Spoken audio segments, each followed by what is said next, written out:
You're lying to yourself right now. And the lie has an exact start date. Monday. It's Sunday night. The week is already a write-off in your head, and instead of changing anything tonight, you've granted yourself one last clean extension. Payable Monday. Tax-free.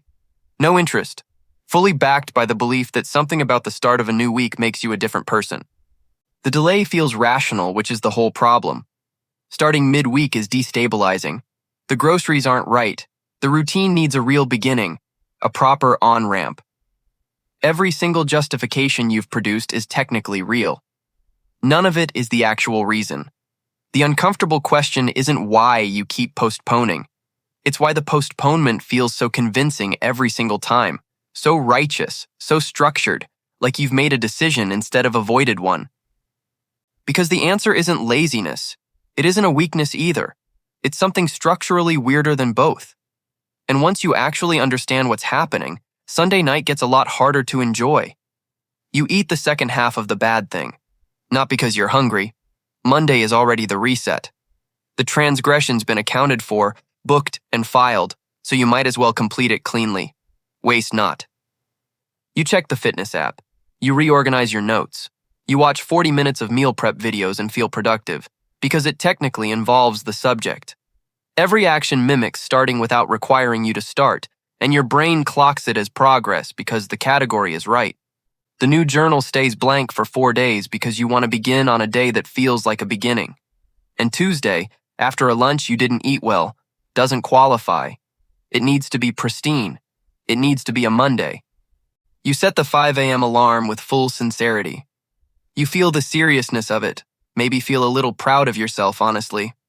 Then you snooze until 7:30, and without much ceremony, the whole deadline moves forward again. Next week, clean slate. You write "start running" into the calendar for next Monday, which means today you have technically handled the problem. Today, you can coast for 6 more days without friction, because future you is already on it. The calendar says so. Every repetition of this cycle produces a micro-relief that feels nearly identical to actually doing the thing. That relief isn't a side effect. It's doing structural work in your life, real, load-bearing work, and you haven't looked at it yet. Picture a specific Sunday, not an abstracted one. It's 9:47 p.m., there's a container of something regrettable on the coffee table, and you've just made the decision. Not the decision to change. The decision that you're going to decide to change on Monday. And this specific decision feels close enough to the real one that you feel a flicker of relief. Genuine relief. The kind that means something got resolved. You pull up a new note on your phone and start typing the wake-up time, the first meal, the gym days, the rule about the phone before bed. It's detailed, it's coherent. It has a kind of internal logic that almost impresses you. The plan is good. You can feel how good it is. You save it, close your phone, and sit with the low-level satisfaction of someone who has made a real move. While the actual Sunday continues exactly as it was. Nothing has changed. Everything feels like it has. Somewhere in the room, there's a version of Monday you that now exists. Complete, capable, preloaded with intentions. You've handed everything over to that person. And tonight, you, having made that handoff, are officially off the hook. The night ends without drama. You didn't fail. You didn't quit. You quietly agreed to be someone else starting in 4 days. And that felt, in the moment, like the most reasonable thing in the world. The behavior has a precise name, or really, 2 names layered on top of each other. The first, your brain doesn't process your future self as you. It processes that person more like a stranger, someone it feels genuine goodwill toward, but very limited responsibility for. This is why delegating hard things to Monday you feels almost generous. You're handing off to someone you've imagined as more capable, more rested, more resolute, a stranger who happens to share your name in your bathroom. You're being kind to someone else. A second mechanism layers on top of that. Arbitrary calendar landmarks, the start of a week, a month, a year, activate a genuine psychological reset. A felt sense of discontinuity from the person you were just before the line. It's not entirely a delusion. The reset is real. The problem is what you're using it for. The metaphor, your brain operates like a tenant who keeps billing the damage to the next occupant. Except the next occupant is also you, just far enough in the future that it doesn't register as your problem. The damage still accumulates. The bill still arrives. You just won't be there to pay it until you suddenly are. What was observed with some amusement becomes something closer to accurate. This isn't a personality flaw. Your brain is doing something structurally coherent. It is solving a problem, rationally, using the tools it has. And the result of that coherence is a life that keeps starting and never continues. These two mechanisms, treating future you as a stranger, treating Monday as a meaningfully different organism than today, don't just explain one stubborn habit. They explain an entire architecture of delay that goes deeper than willpower ever touched. I'll start Monday is not procrastination. It's a permission system. And the most insidious part is that it works, which is exactly why it keeps getting renewed. You feel better. The plan exists. Something was done. That's a functioning system.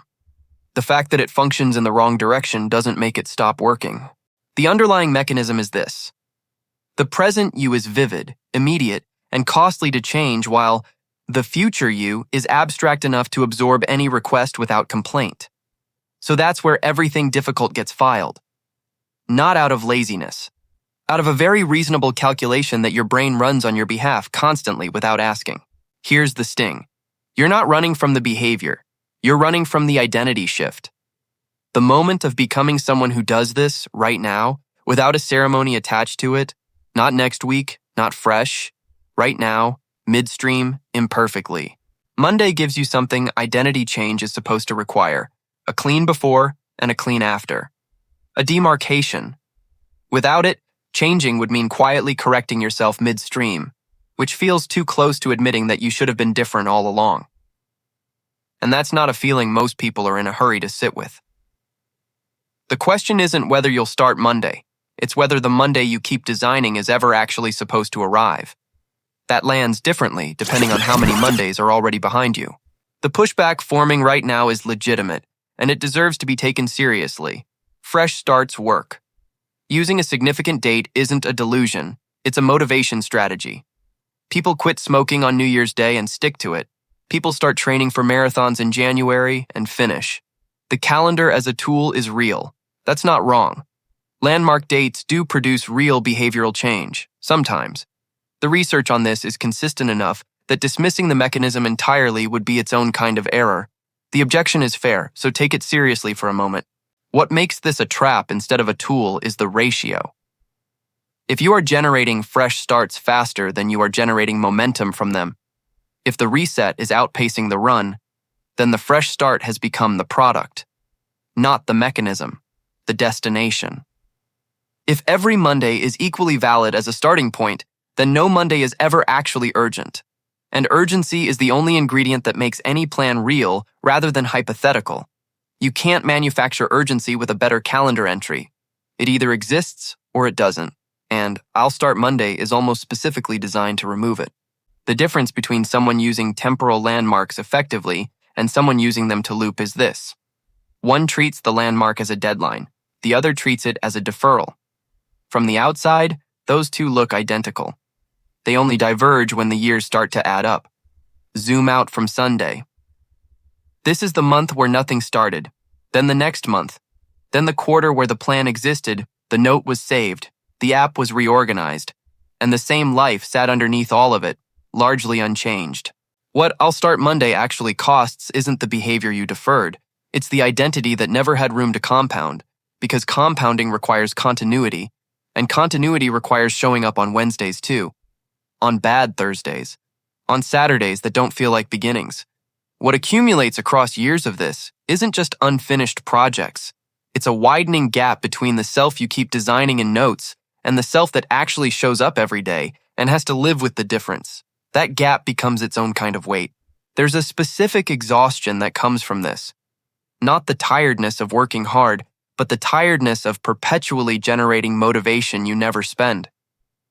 Of preparing for a version of your life that stays just slightly ahead of wherever you currently are. It's the fatigue of always being in the pregame. People who live inside this pattern long enough stop announcing the fresh starts. They still have them. The Sunday night ritual, the note, the alarm. They just stop telling anyone because at some point the announcement starts to feel like something they'll have to quietly apologize for later. The hardest thing to look at.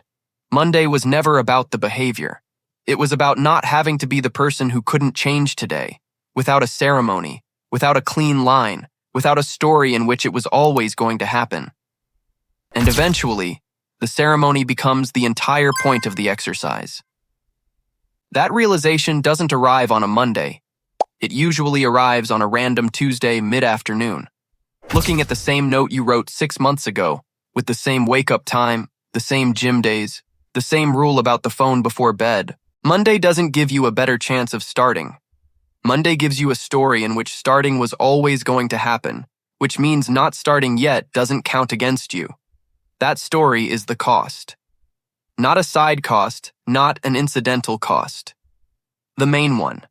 And it's been running for a while. Continuity doesn't require a clean date, an empty week, or a version of yourself with everything prearranged.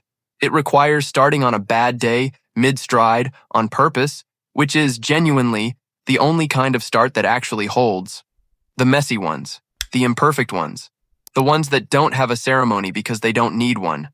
Nothing about that is inspiring. It's just accurate. And accurate has a longer shelf life than motivated. Monday is a day of the week. It was never a personality trait, a permission slip, or a more qualified version of you waiting quietly in the wings. You've started over so many times that starting over has become the behavior. And somewhere in the middle of all that was a Tuesday where things could have just continued. The ceremony was never the problem. The belief that you need one is. Your brain just absorbed a significant amount of uncomfortable information and is almost certainly already calculating which Monday to do something with it. If that's where you're landing, subscribe. Next week's video will still be here whether you start watching it on a Wednesday or not. You know what you're going to do. So does Monday.